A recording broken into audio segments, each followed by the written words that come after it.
Hello and welcome to a brand new experiment on the channel. What if a billionaire invested in Ireland? Last time I put it to a vote to see what you guys wanted and Ireland came out on top, so thank you to everyone who voted. India and Greece coming second, a very close second but drawing, so next time we do a vote, Greece and India will definitely be on the vote. Australia languishing down behind a little bit, so we won't include Australia next time, so Greece and India definitely there next time, but then we'll have two new countries to do as well on the vote. So thank you to everyone who's voted, and Ireland is the prize. So then, let's have a quick look at Ireland then. Let's go to the Irish First Division or National Division. Irish Premier League, that's what it's called.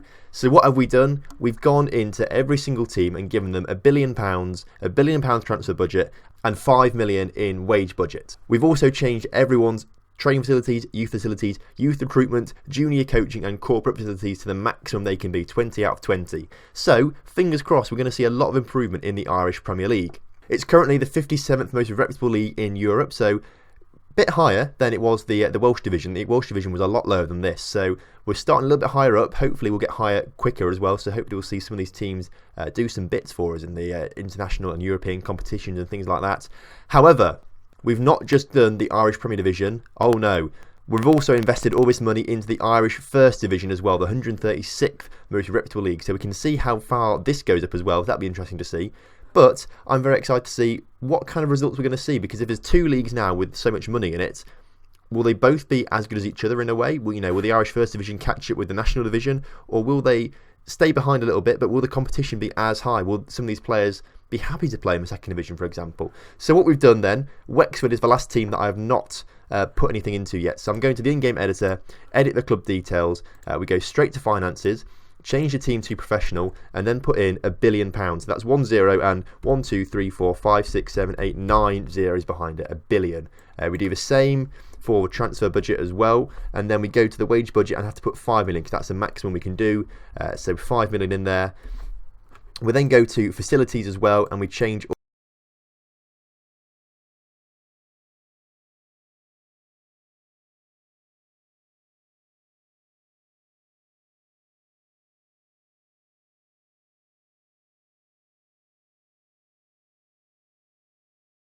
So we're back now in the Irish Premier Division, and as you can see, a few things have happened, and probably quite a lot of things have happened behind the scenes as well.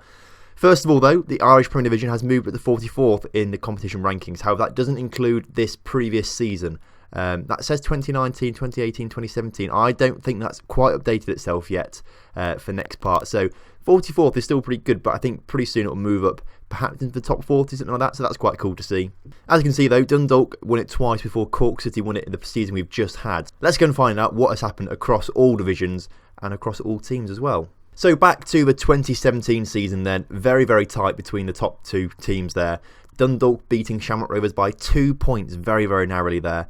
So Dundalk were very happy to take the league win there. Galloway United finishing in third before St Pat's Athletic finishing in fourth, taking that final European spot, which is quite cool to see.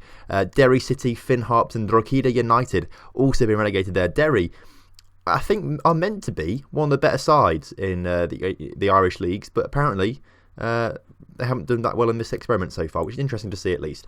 The season afterwards then, Dundalk retained the title, this time winning it more convincingly, 6 points from Cork City.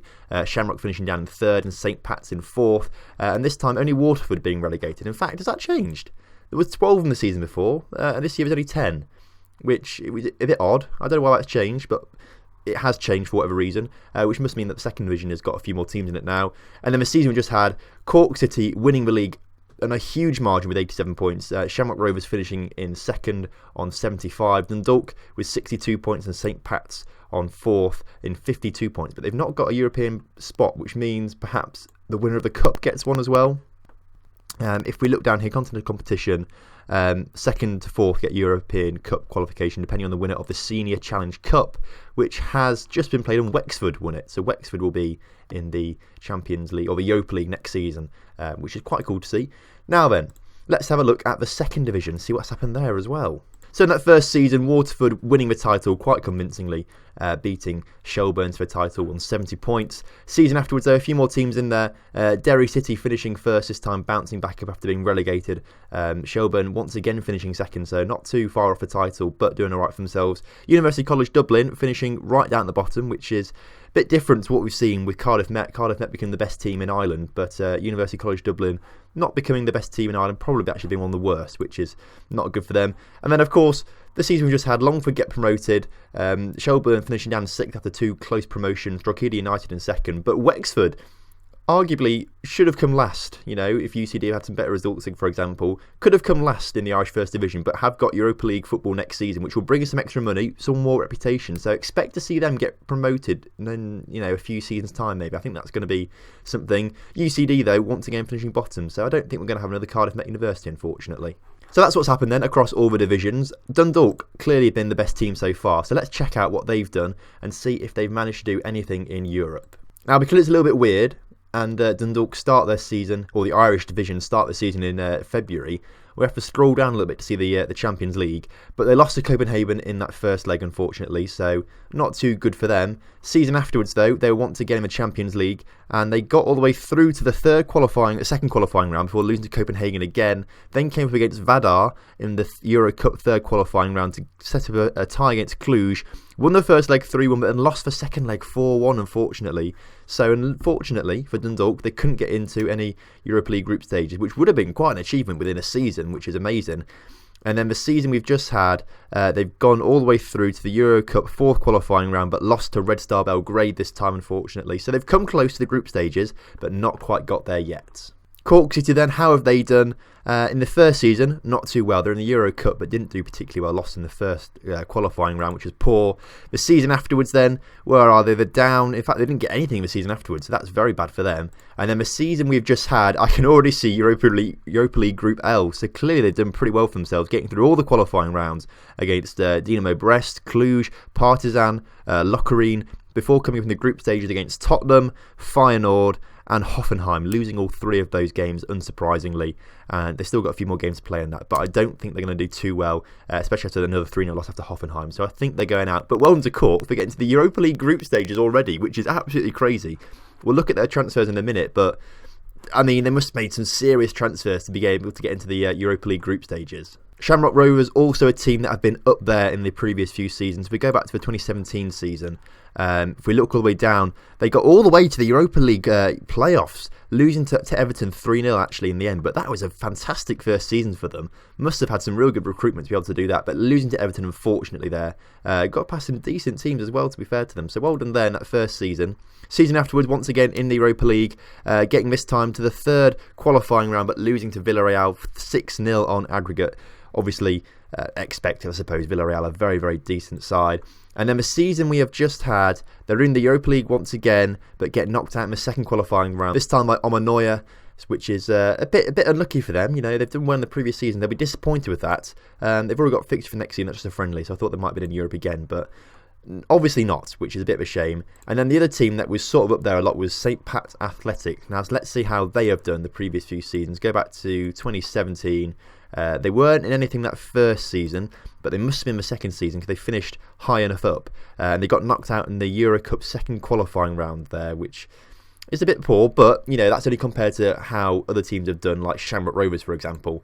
And then the season we've just had, they were in it once again, this time losing again in the Euro Cup second qualifying round to Maccabi Tel Aviv. But at least we're seeing them get through some of these initial rounds now, which is pretty cool. I think in reality, Irish teams would not be doing that, so that is pretty cool, to be fair. Right then, let's have a look at some transfers then. Going back to the 2017 season, not an awful lot of the money was spent, but Shamrock Rovers and Dundalk being the main buyers, basically, of these players.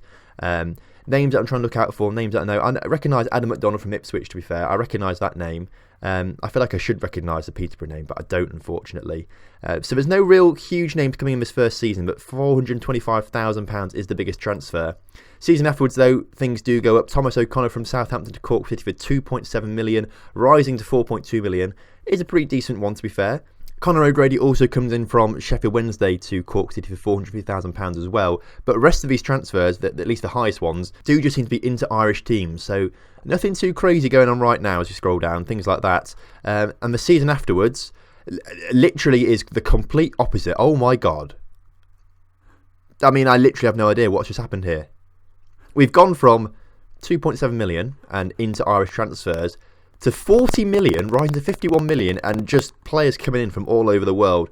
Domingos Quina coming in from West Ham for 40 million, which is ridiculous, and Declan Rice for 21 million to Cork City. How much have they spent? Let's have a quick look how much they spent this past season.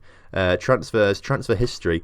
They spent 125 million that past season, which is, I mean, that's ridiculous. Look how many players have been bought. That is crazy. One leaving. Alex Blin was bought from Chelsea for 3 points. They actually made profit on him, to be fair, selling him to Metz. So Alexis Blin, had a very short Cork City career, but at least made profit on him, which is quite nice to see.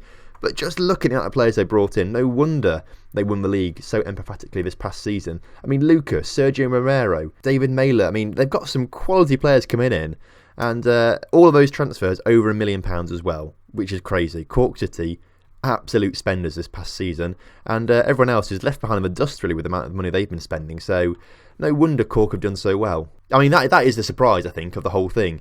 Cork City spending absolutely over 100 million. I mean, I just can't get over that. That is ridiculous. And it's also the quality of player they've brought in. They've not been bringing in poor players. These players are pretty decent, to be fair.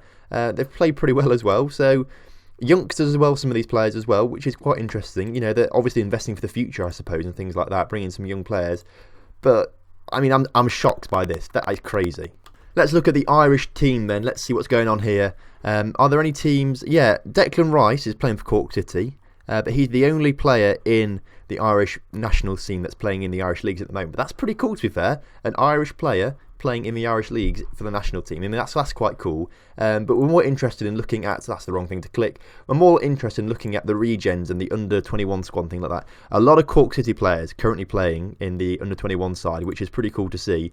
Most of them being regens, and a lot of them looking quite tasty. This guy, 16 finishing at 18 years old. That is pretty nice. If we sort it by value, Thomas O'Connor looks to be the best one at 20 years old, but I don't think he's a regen. He's a Southampton player actually in real life, so he's come through their system.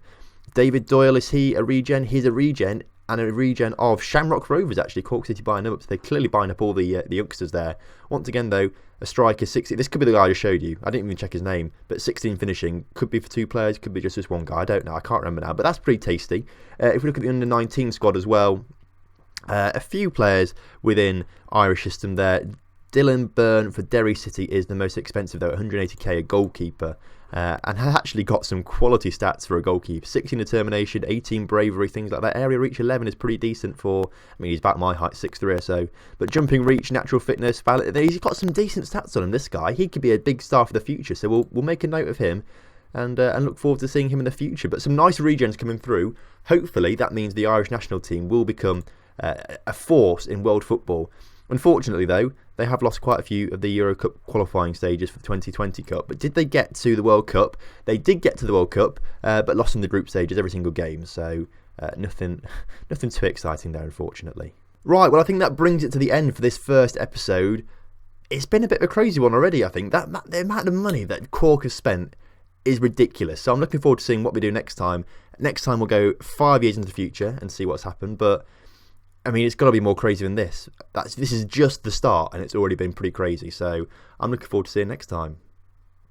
Thank you very much for watching then. Make sure you do drop a like on the video. Subscribe to the channel for more Football Manager content just like this. And I'll see you next time for more Irish Billionaire action.